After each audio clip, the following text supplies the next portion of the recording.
Hello भाई, कैसे हैं आप सभी। आई होप आप लोग अच्छे होंगे और आपकी पढ़ाई भी अच्छी चल रही होगी। तो दोस्तों, आज हम कुछ न्यू टॉपिक लेकर आए हैं इस चैनल पे, यानी अपने टॉपर कैंपस चैनल पे। दोस्तों, आज हम जो करने वाले हैं वो मैट्रिक का जो एनसीईआरटी का मैथ की जो बुक आती है उस बुक से आज हम क्वेश्चंस करने वाले हैं।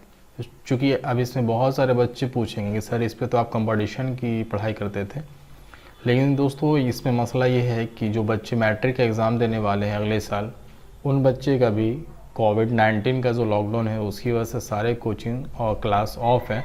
तो बहुत सारे बच्चे का मैसेज आ रहा था और कॉल आ रहा था कि सर आप हमें मैट्रिक का जो सिलेबस है वो पूरा कंप्लीट करवा दें। तो दोस्तों, आप लोग जो भी कंपटीशन के बच्चे हैं, जैसे आप लोग का चल रहा था चलेगा और उससे ज़्यादा ही वीडियो आपको मिलने वाला है। प्लस साथ ही साथ हम मैट्रिक वाले जो भी बच्चे हैं उनका भी हम इस पर कवर करवाने वाले हैं। ठीक है दोस्तों, तो आप लोग कोई भी टेंशन ना लेंगे, सभी को हम बराबर बराबर आपको क्वेश्चंस को सोल्व करवाएंगे।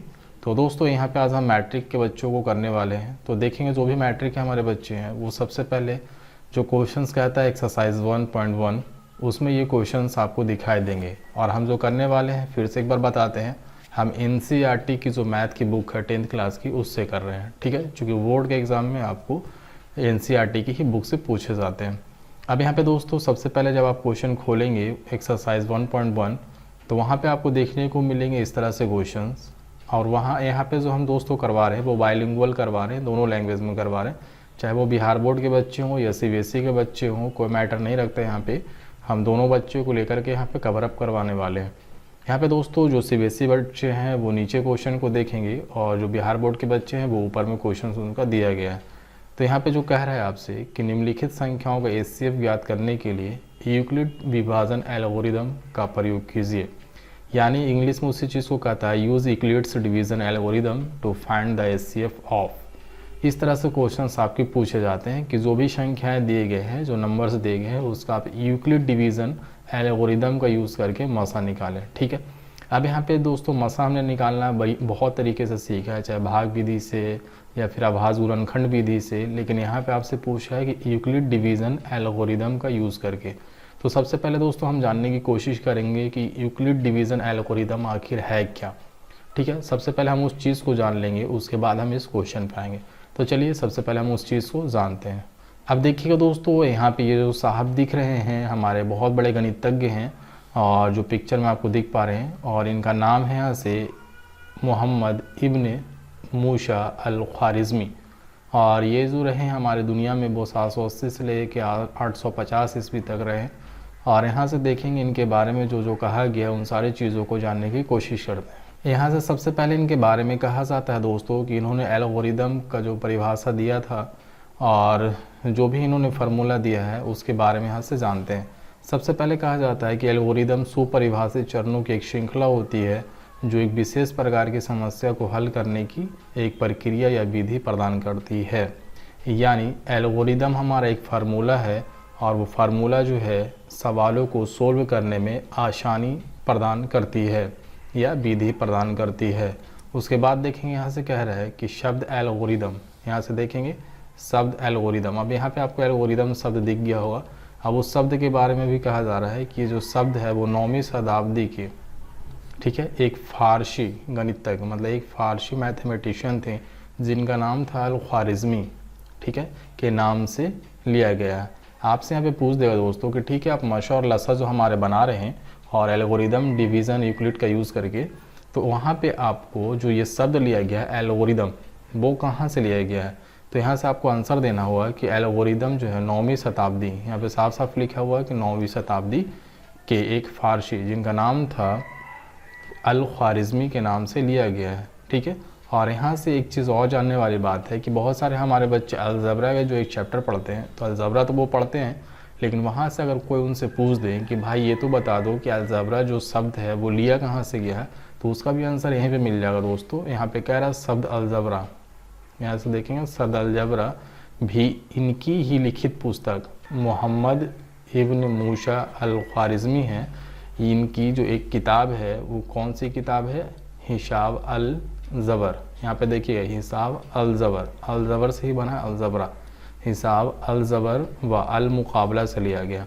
यानी अगर आपसे कोई पूछता है कि जो अलजबरा शब्द है ये कहाँ से लिया गया है, तो आपको आंसर देना होगा दोस्तों कि जो अलजबरा शब्द है वो मोहम्मद इब्न मूसा अल ख्वारिज़मी की एक जो पुस्तक है उस पुस्तक का नाम है हिसाब, अलजबरा व अल मुकाबला, उस पुस्तक से लिया गया। ठीक है, सारे बच्चे का यहाँ पे कॉन्सेप्ट क्लियर होगा।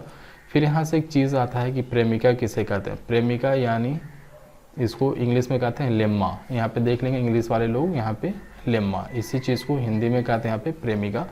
अब यहाँ पे क्या कहता है कि एक सिद्ध किया हुआ कथन होता है। प्रेमा या लेम्मा हम किसे कहते हैं कि एक सिद्ध किया हुआ कथन होता है और इसे एक अन्य कथन को सिद्ध करने में प्रयोग करते हैं। यानी एक ऑलरेडी प्रूफ किया हुआ एक फार्मूला है और इस फार्मूले के अकॉर्डिंग हम दूसरी चीज़ों को भी प्रूफ कर सकते हैं। इसी चीज़ को हम कहते हैं हिंदी में लेमा या हिंदी में प्रेमिका या फिर इंग्लिश में लेमा। ठीक है दोस्तों, तो ये कुछ संक्षिप्त हमारे जो जानकारी थी वो थी। इसमें 2-3 बातों को ध्यान में रखा जाता है और वो कौन सी बातें हैं वो हम आपको बताते हैं। यहाँ पे एक चीज़ आपका आता है कि जब आप यूक्लिड डिवीज़न एल्गोरिदम पढ़ रहे हैं तो उसमें क्या एक फार्मूला है, उसकी प्रेमिका क्या है। तो उसमें जो प्रेमिका है वो आपको क्या कहता है कि वहाँ पे ए बराबर होता है BQ + R। मेन जो फार्मूला है यही आपका है यूक्लिड डिवीज़न एल्गोरिदम का। ठीक है, वो क्या है, A बराबर BQ + R। अब यहाँ से बारी बारी जानने की कोशिश करते हैं कि A क्या है, B क्या है, Q क्या है और हमारा R क्या है। तो सबसे पहले हम इधर देखेंगे, ये फार्मूला आप हमेशा याद रखेंगे, ये हमारा फार्मूला है किसका, यूक्लिड डिवीज़न एल्गोरिदम का। ठीक है, अब यहाँ से जो फार्मूला है इसमें सब चीज़ों को बारी बारी हम जानते हैं। तो यहाँ पे जो A होता है वो आपका डिविडेंड होता है। इंग्लिश वाले बच्चे इसे याद रखेंगे डिविडेंड होता है और हिंदी वाले बच्चे इसे याद रखेंगे कि डिविडेंड को ही हम भाग कहते हैं। यानी ए जो होता है वो भाज्य होता है और यहाँ पे बी जो होता है डिवीज़र होता है, डिवीज़र होता है और डिवीज़र को हिंदी में कहते हैं भाजक। ठीक है, ए हमने देख लिया। यहाँ से ए जो होता है वो डिविडेंड होता है भाज्य, बी जो होता है डिवीज़र होता है यानी भाजक, और फिर जो यहाँ पे आता है क्यू, तो क्यू को क्या कहते हैं, क्यू जो होता है क्विटेंट होता है, QUOTIENT, क्विटेंट यानी भागफल जिसे आप कहते हैं। ठीक है दोस्तों, तो ये CBSE वाले बच्चे के लिए भी करते जा रहे हैं हम और बिहार बोर्ड वाले बच्चे के लिए भी करते जा रहे हैं। और आर क्या होता है दोस्तों, रिमाइंडर,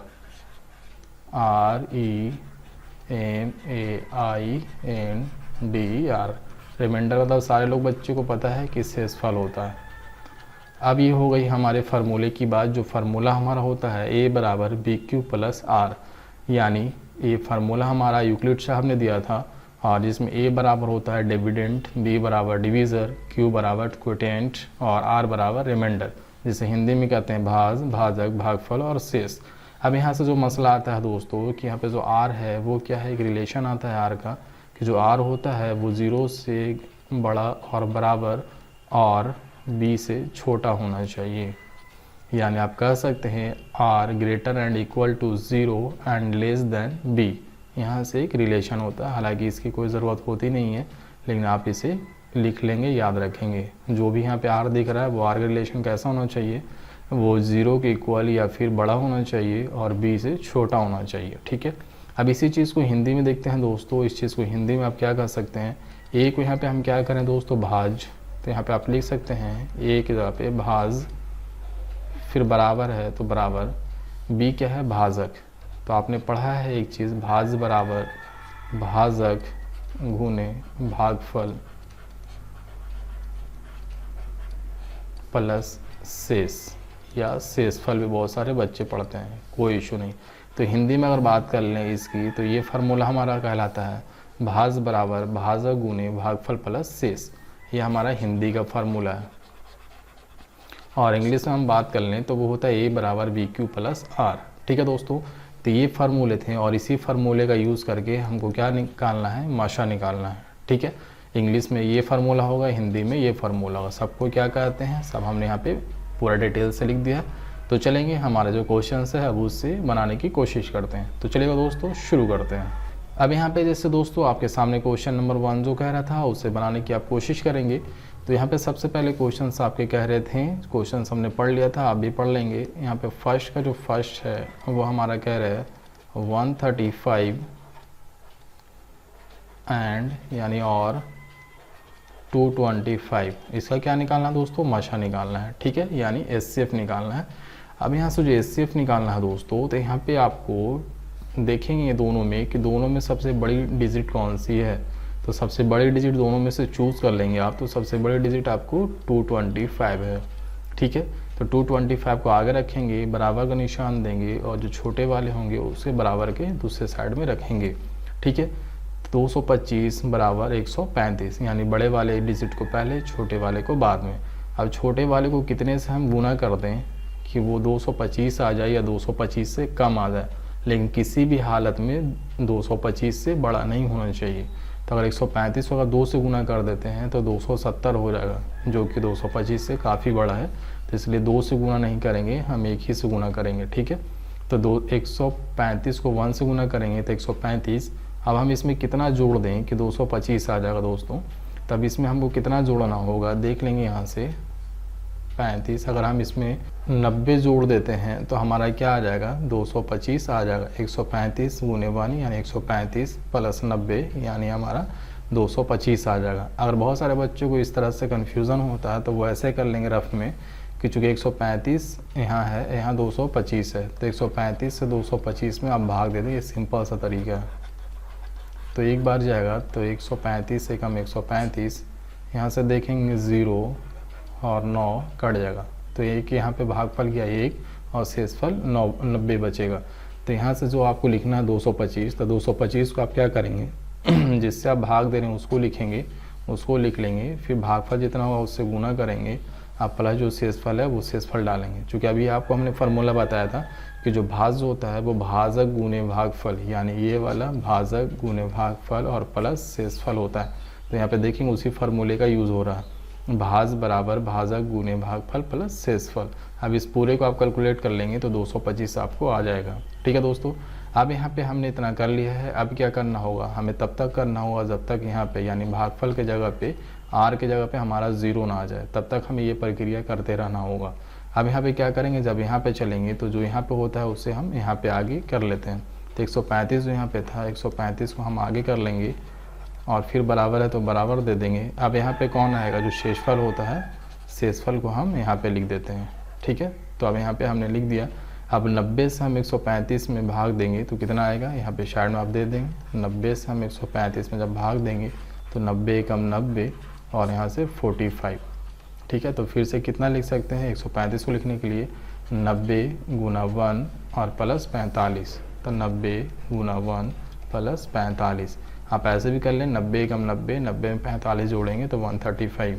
अब फिर से ये जो 90 है दोस्तों फिर से आपका आगे चला जाता है, तो फिर से ये आगे चला आएगा। अब बराबर फिर यहाँ पे कौन आएगा, जो भागफल होता है, सॉरी जो शेषफल होता है वो आगे यहाँ पे चला आता है। अब यहाँ से 45 से कितने में गुना करेंगे कि हमारा 90 आ जाए या 90 से कम आ जाए। तो 2 से जब गुना करेंगे तो 45 दूना 90, जब पूरा पूरा कट जाएगा तो शेषफल क्या बच जाएगा दोस्तों, 0। तो जब शेषफल 0 बच जाएगा तो हम इस चीज़ को क्या कर देंगे, स्टॉप कर देंगे। क्योंकि हमने बोला था कि जब तक शेषफल 0 ना आए तब तक हम इस क्रिया को करते रहते हैं। अब यहाँ पे हमारा शेषफल 0 आ चुका है, तो जैसे ही शेषफल 0 आ गया तो अब यहाँ पे देखेंगे जो भी यहाँ पे यानी b के जगह पे रहता है वो हमारा माशा कहलाता है, यानी HCF कहलाता है। तो यहाँ पे आपका जो HCF हो जाएगा दोस्तों वो क्या हो जाएगा, 45। और यही आपके इस सवाल के जवाब हैं, ठीक है।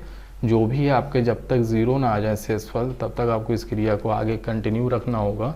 और जहाँ पे b होता है यानी बराबर के जस्ट बगल वाला वो हमारा मशा हो जाता है, यानी HCF हो जाता है, ठीक है दोस्तों। अब HCF का थोड़ा सा यहाँ पे फुल फॉर्म भी आप जानना चाहेंगे तो जान सकते हैं।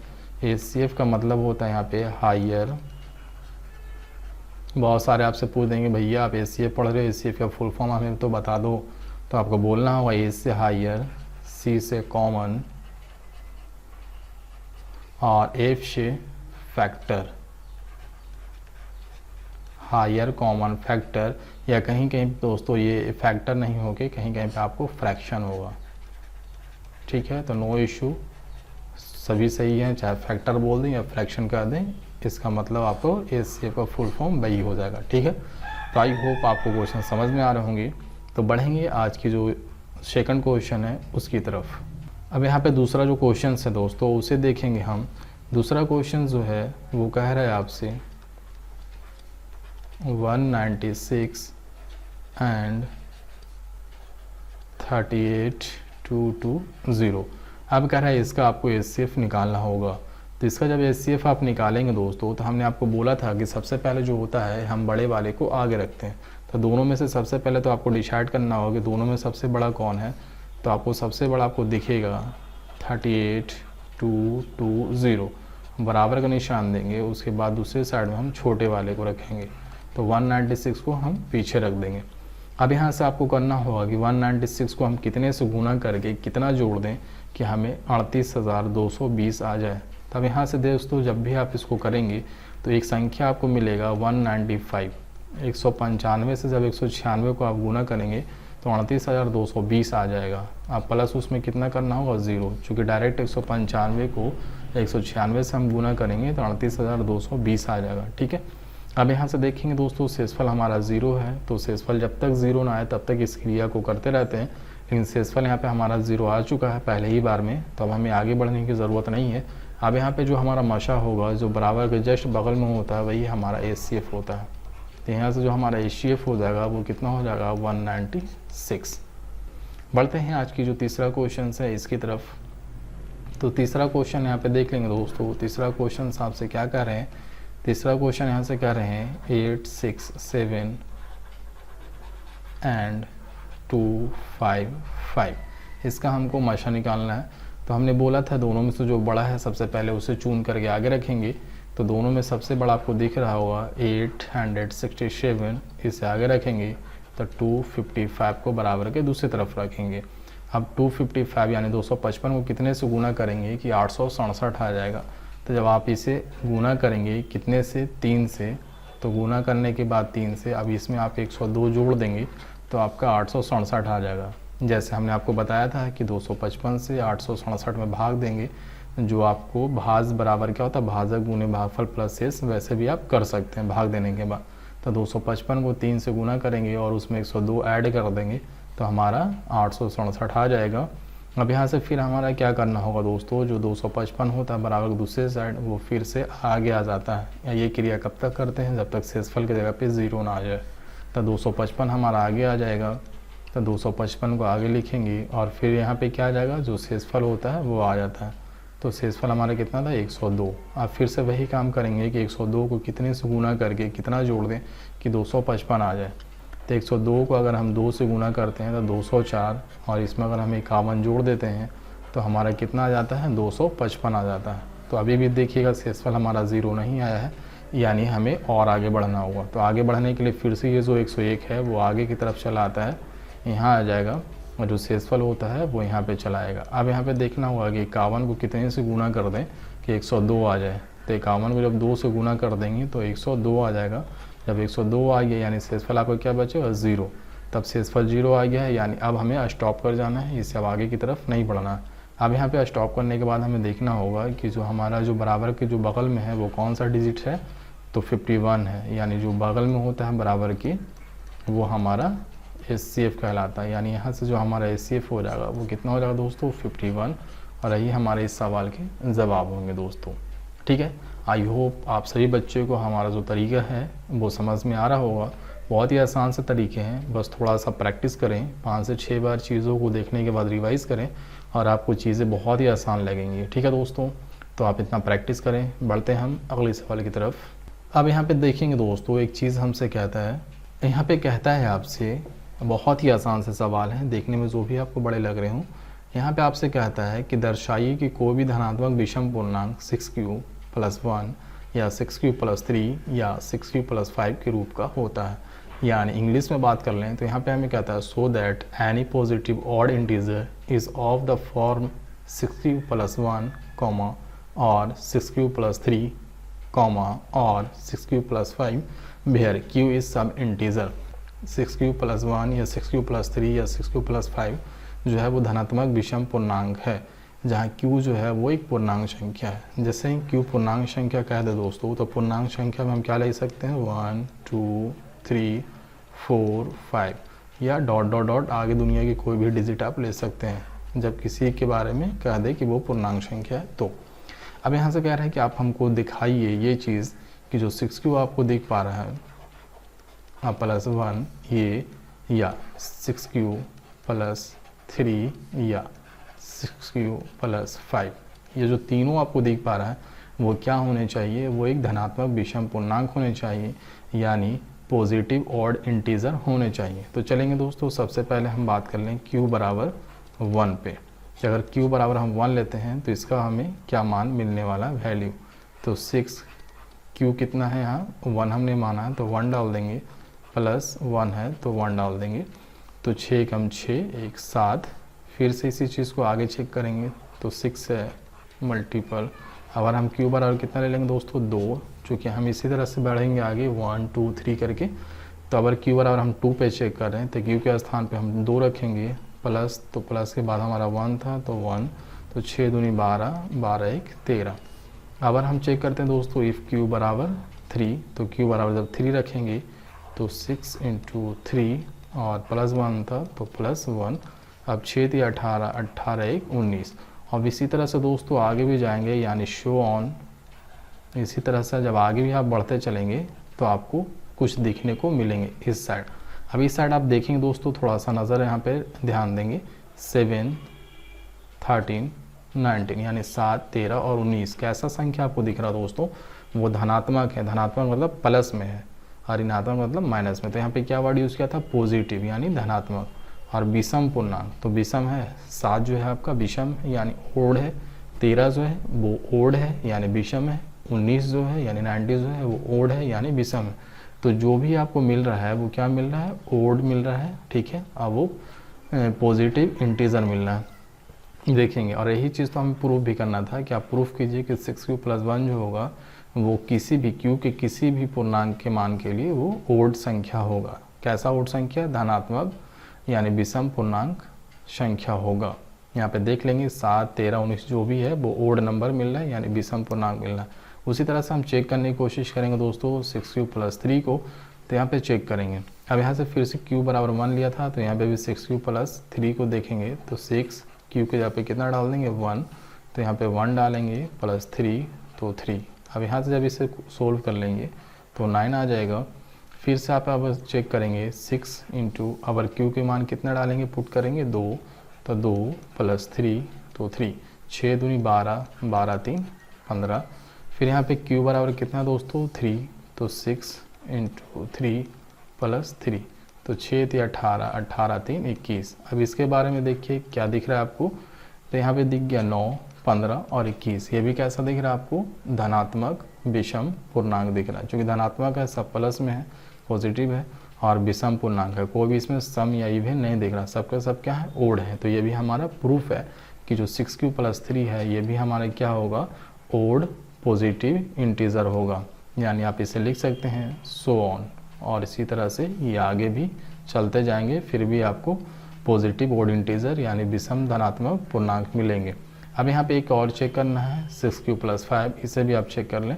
तो यहाँ पे 6q, तो 6q के यहाँ पे आपने कितने पहली बार में माना था 1, तो 1 + 5, तो +5, तो 6 कम 6 और 5 11। फिर इसी तरह से q बराबर कितना है 2, तो 2 पे चेक कर लेंगे, अब +5 था तो 5, 6 दूनी 12, 12 5 17। फिर आपका q बराबर कितना दोस्तों 3 + 5, तो 6 थी 18, 18 5 23। अब यहाँ से फिर से देखेंगे दोस्तों 11 17 और 23, ये सब के सब आपके क्या है, विषम पूर्णांक हैं, ठीक है। तो ये भी हमारा प्रूफ हो चुका है कि ये भी हमारा क्या है, सबके सब विषम पूर्णांक हैं। यहाँ पे भी सबके सब विषम पूर्णांक थे, सब में विषम पूर्णांक है, यानी शो ऑन आगे जितने भी हमारे मिलने वाले हैं वो आपके विषम पूर्णांक ही मिलने वाले हैं। तो इस तरह से हम तीनों को हम प्रूफ यहाँ पे कर चुके हैं, ये और ये, कि सब हमारे क्या है, वो ऑड पॉजिटिव ऑड इंटीजर है या धनात्मक विषम पूर्णांक है। ठीक है दोस्तों, तो ये बहुत ही आसान से चीज़ है और इसे ही हमें प्रूफ करना था। तो बढ़ेंगे आज की अगले सवाल की तरफ। देखेंगे दोस्तों क्वेश्चन नंबर 3 हमसे क्या कह रहा है। क्वेश्चन नंबर 3 आप पढ़ेंगे, स्क्रीन पे आपके सामने हैं। यहाँ पे आपसे कह रहा है किसी परेड में 616 सदस्यों वाली एक सेना की टुकड़ी को 32 सदस्यों वाले एक आर्मी बैंड के पीछे मार्च करना है। दोनों समूह को समान संख्या वाले स्तंभों में मार्च करना है। उन स्तंभों की अधिकतम संख्या क्या है जिनमें वे मार्च कर सकते हैं। आपने देखा होगा दोस्तों, जब भी आर्मी की जो परेड होती है उसमें आपने देखा होगा कि एक सीक्वेंस में वे परेड करते हैं, यानी एक व्यक्ति यहाँ है, दूसरा व्यक्ति यहाँ है, तीसरा आर्मी यहाँ है, चौथे यहाँ है। तो इधर भी आपको वैसे ही रहेंगे, मतलब एक ही रो एंड कॉलम में वो रहते हैं। ठीक है दोस्तों, तो वही कह रहा है कि एक जो बैंड है और उसमें यहाँ पे कह रहा है कि टोटल जो 616 आर्मी हमारे पास हैं, 616 आदमी को इस तरह से हमें अरेंजमेंट करना है कि उसको 32 सदस्यों वाली एक आर्मी बैंड के पीछे मार्च करना है। यानी हर जो ऐसे ऐसे जो ग्रुप होंगे वो उसमें 32 आदमी ऐसे ऐसे रहेंगे। तो बोलेगा ऐसा ऐसा जो बैंड होगा जिसमें प्रत्येक बैंड वाले में 32 आर्मी हमारे होंगे, तो ऐसे ऐसे कितने जो होंगे अधिकतम स्तंभों की संख्या होगी, यानी maximum number of column in which they can march, जिसमें वे मार्च कर सकते हैं उसकी अधिकतम संख्या कितनी होगी। तो जब भी आप देखेंगे दोस्तों एक वर्ड यूज़ करेगा इंग्लिश में, अगर लिखिएगा तो मैक्सिमम वर्ड यूज़ करेगा इंग्लिश में, अगर जो बच्चे पढ़ रहे हैं उनके लिए, या हिंदी वाले जो बच्चे हैं उनके लिए एक चीज़ यूज़ करेगा अधिकतम। ठीक है, तो जब भी हिंदी वाले बच्चे ये देख लें कि उसमें अधिकतम संख्या पूछ रहा है तो SCF निकाल देंगे, और इंग्लिश वाले जब भी बच्चे ये वर्ड देख ले कि मैक्सिमम पूछ रहा है तो वो भी बच्चे SCF निकाल देंगे। ठीक है, यानी जब भी मैक्सिमम वर्ड आ जाए तो वहाँ पे हमें SCF निकाल देना होगा, और जब भी हमारा मिनिमम आ जाए या न्यूनतम आ जाए तो LCM निकालना होगा। ठीक है, तो यहाँ पे आपको कुछ नहीं करना है, ज़्यादा दिमाग खर्च नहीं करना है। यहाँ पे आपसे सिर्फ और सिर्फ आपका यहाँ पे जब पढ़ेंगे तो हिंदी वाले में दिख रहा होगा कि उन स्तंभों की अधिकतम संख्या क्या है जिसमें भी मार्च कर सकते हैं। तो अधिकतम वर्ड यहाँ पे आ गया है, और इंग्लिश वाले में देखेंगे यहाँ पे आपका मैक्सिमम वर्ड आया हुआ है। ठीक है, तो मैक्सिमम वर्ड आ जाए या अधिकतम वर्ड आ जाए तो आपको मसा निकाल देना होगा। तो चलिए हम मसा निकालते हैं, यानी SCF निकालते हैं। तो SCF कितने कितने का निकालना होगा दोस्तों, टोटल 616 व्यक्ति थे और प्रत्येक को 32 व्यक्तियों वाली टुकड़ी में लगाना है। अब ये 616 और 32 का SCF निकाल दें, तो अब यहाँ से आप फिर से वही चीज़ करेंगे जैसे हम SCF निकालते आए हैं। तो यहाँ से दोस्तों हम निकालेंगे SCF। तो यहाँ पे सबसे पहले हमने बोला था जो बड़ी संख्या होती है उसको आगे रखेंगे, बराबर के दूसरे साइड जो छोटी संख्या होती है उसे रखते हैं। फिर छोटी संख्या को हम इस तरह से गुना करते हैं कि वो 616 आ जाए या फिर उससे कम आ जाए, लेकिन उससे ज़्यादा ना जा पाए। तो 32 को अगर हम 616 लाना है तो 32 को अगर हम 19 से गुना कर दें, और 19 से गुना करने के बाद अगर हम इसमें 8 जोड़ दें तो हमारा 616 आ जाएगा। दोस्तों आपको बताया था पहले ही क्वेश्चन में कि भाग दे करके कैसे हमें अगले वाले के बराबर लाना है। तो यहाँ पे आप भाग दे देंगे 32 से 616 में, तो वहाँ पे 19 बार भागफल जाएगा और शेषफल आपको 8 आएगा। तो वैसे ही आपको लिखना है 32 से भाग दिया, 19 को गुना करेंगे भागफल को और शेषफल को यहाँ पे जोड़ देंगे। अब यहाँ पे दोस्तों हमने बोला था जो 32 होता है यहाँ पे वो आगे चलाता है, तो ये आगे आ जाएगा, बराबर का बराबर रहेगा, और यहाँ पे कौन आ जाएगा जो शेषफल होता है यानी 8 वो यहाँ पे आ जाएगा। अब 8 को कितने से गुना कर दे दोस्तों कि 32 आ जाएगा। तो 8 को जब 4 से मल्टीपल करते हैं तो 8 चौका 32। अब शेषफल कितना आ रहा है, 0 आ रहा है। तो हमने बोला था जब भी आपका 0 आ जाए तो बराबर के जो जस्ट बगल में होता है वो हमारा SCF होता है, यानी यहाँ से हमारा SCF जो हो जाएगा वो कितना हो जाएगा 8। तब जो SCF आया है 8, यानी maximum number of column in which they can march, वो कितना हो जाएगा 8। Maximum column in which they can march, यानी हम सिर्फ यहाँ पे लिख रहे हैं मैक्सिमम जो कॉलम होगा जिसमें वे मार्च कर सकते हैं वो कितने कॉलम बनेंगे दोस्तों, यहाँ से मैक्सिमम 8 कॉलम बनेंगे। और वही 8 कॉलम में अगर 32 व्यक्ति हैं तो 616 व्यक्ति हमारे पूरे के पूरे हो जाएंगे। ठीक है दोस्तों, तो आज इतना ही हम छोड़ते हैं आपको, और फिर आपसे मुलाकात होगी किसी अगले वीडियो में। तब तक आप रिवाइज़ करें, अपनी पढ़ाई को कंटिन्यू रखें, जितना हमसे बन पाएगा हम आप लोगों के लिए करेंगे। ठीक है दोस्तों, तब तक के लिए हमें इजाज़त दीजिए। थैंक यू, धन्यवाद। Thanks for watching my YouTube channel. हमारे चैनल को लाइक और सब्सक्राइब जरूर करें ताकि आप मिनिमम टाइम में मैक्सिमम क्वेश्चन अटेम्प्ट कर सकें।